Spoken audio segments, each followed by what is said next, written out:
In today's video, I'm going to show you guys how you can change the scroll speed of your mouse right here on your Mac. First thing you're going to want to do is go right there to your system preferences. Go ahead and open that up.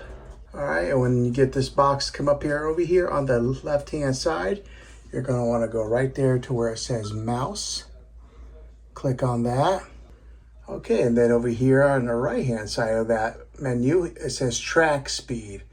And what you want to do is raise that or lower it based on your preference, and the speed of your mouse will change based on that. So do like that. See how it kind of goes faster, but just play with that right there on your track speed to your desired speed settings. And then right here you can change the double click speed, and then right there is a scrolling speed. But that's how you control the speed settings on your mouse.